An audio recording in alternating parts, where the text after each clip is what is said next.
गुरुजी मुझे भस्मक व्याधि रोग हो गया है, मुझे आप समाधि दे दो। नहीं बेटा, तुम पिच छोड़ कर जाओ, अपना रोग ठीक करके वापस आओ। यहाँ तो मेरा रोग ठीक हो जाएगा। देखो ये शिवलिंग है, मैं इन 100 थाल मिठाई से भगवान शिव को खिला सकता हूँ। ये 100 थाल देखो, मैं शिव जी को ये प्रसाद अर्पित करूंगा।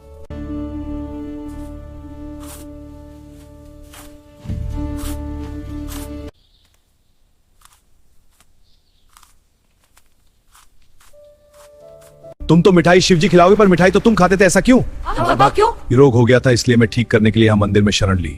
ब्राह्मण महादेव को नमस्कार करो। मैं नमस्कार नहीं करूंगा, यह आज्ञा है, पालन करो। मैं नहीं करूंगा। हे प्रभु कृपा करो। शिव शिव।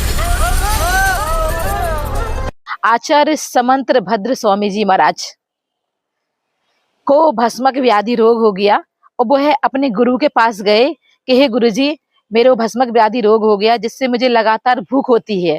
आहार करने के पश्चात भूख समाप्त नहीं होती।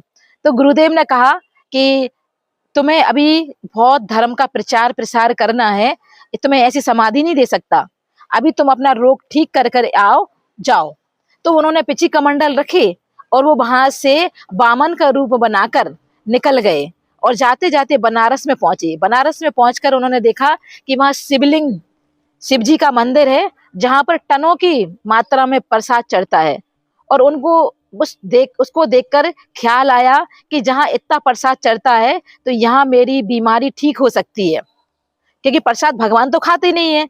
इसलिए उन्होंने जब ये सोचा तो उन्होंने मंदिर में जाकर सभी लोगों से, वहां के प्रजाजन से, वहां के लोगों से कहा कि जो आप प्रसाद भगवान को चढ़ा रहे हो शिव जी को, ये प्रसाद मैं शिव जी को खिला सकता हूँ।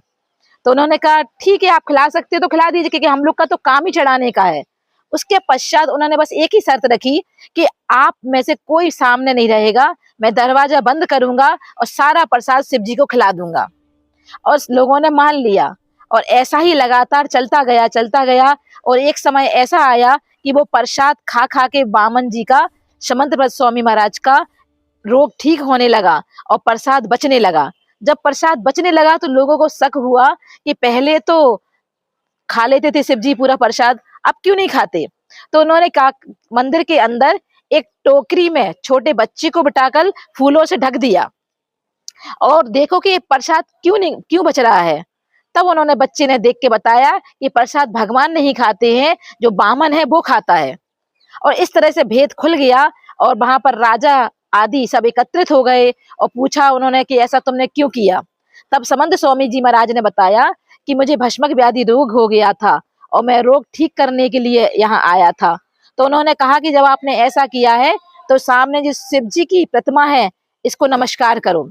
तो उन्होंने कहा कि मैं नमस्कार तो कर लूंगा, पर आपकी प्रतिमा मेरा नमस्कार सहन नहीं कर पाएगी। तो उन्होंने कहा ऐसा क्यों। तो उन्होंने कहा कि अगर आप चाहते हो कि मैं नमस्कार करूं तो आप अपनी पिंडी को जंजीर से बांध दो। और जंजीरों से बांध दिया गया और उन्होंने बृहद स्वयंभू स्तोत्र की रचना की और उन्होंने आदिनाथ भगवान की भक्ति की।